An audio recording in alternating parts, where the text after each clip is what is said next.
Hello friends, आज की इस वीडियो में हम क्लास 7 एनसीईआरटी सोशियोलॉजी का जो चैप्टर नंबर 4 है उसको हम गवर्नमेंट एग्जाम के पॉइंट ऑफ व्यू से डिटेल में समझेंगे। ठीक है, तो इस अध्याय में बताया गया है कि समाज में लड़कों और लड़कियों के साथ अलग अलग व्यवहार क्यों किया जाता है। ठीक है, और इसका उनके जीवन पर इसका जो है उनके जीवन पर क्या प्रभाव पड़ता है। ठीक है, तो मुख्य रूप से यही इस चैप्टर में बताया गया है।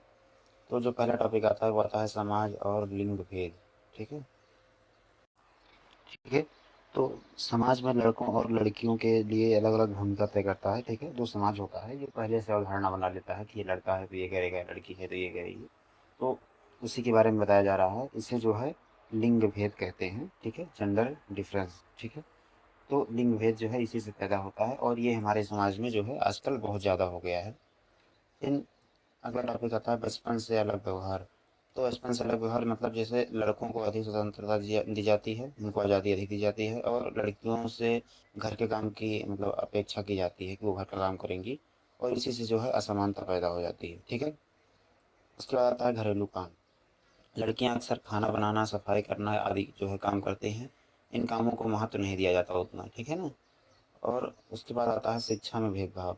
तो कई जगह पर लड़कियों को पढ़ाई का काम जो है कम जो पढ़ाई के लिए लड़कियों को अवसर नहीं दिया जाता, उनको पढ़ने के लिए कम अवसर दिया जाता है और उनकी शादी भी जल्दी कर दी जाती है। तो ये सब जो है भेदभाव में विशेष रूप से आते हैं। फिर आता है काम और जिम्मेदारियाँ। तो लड़कों और लड़कियों की जिम्मेदारियाँ जो है अलग मानी जाती हैं। समाज की सोच इसका कारण है। ठीक है, लड़कों के लिए अलग काम होता है, लड़कियों के लिए अलग काम होता है, ऐसा लोग पहले से ही अवधारणा बना लेते हैं। उसी के बारे में बताया जा रहा है। फिर अगला टॉपिक आता है समानता का महत्व। तो अगर समानता होगी तो क्या इसका महत्व होगा। तो लड़के और लड़कियां दोनों समान हैं। पहली बात तो हमारे मन में ये भावना होनी चाहिए। फिर दोनों को समान अवसर मिलने चाहिए। ठीक है, उसके बाद महिलाओं का संघर्ष। तो महिलाओं ने अपने अधिकारों के लिए संघर्ष किया। शिक्षा और रोजगार में भी वो काफ़ी ज़्यादा आगे बढ़ी। ठीक है, उसके बाद आते हैं समाज में बदलाव। तो अब के समाज में लड़कियां भी पढ़ाई और नौकरी कर रही हैं। लोगों की सोच धीरे धीरे अब बदल रही है, तो ये अच्छी बात है। ठीक है, उसके बाद आते हैं संविधान और समान अधिकार।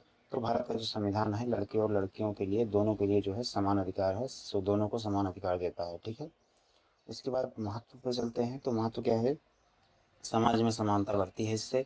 लड़कियों जो लड़कियां होती हैं वो आत्मनिर्भर बनती हैं और देश का विकास जो है होता है। ठीक है, उसके बाद आता है इस चैप्टर से जो इम्पोर्टेंट पॉइंट जिनको आपको विशेष रूप से याद रखना है, जैसे कि समाज लड़कों और लड़कियों के साथ अलग व्यवहार करता है। घरेलू काम अधिकतर लड़कियों को लड़कियों से करवाए जाते हैं।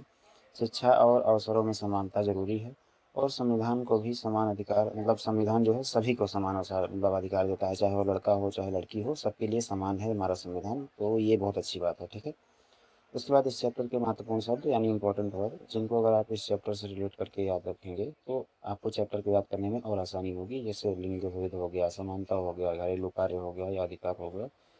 तो आशा करता हूँ आपको चैप्टर अच्छा लगा होगा। अच्छा लगा हो तो वीडियो को लाइक करें, चैनल को सब्सक्राइब करें। ठीक है, धन्यवाद।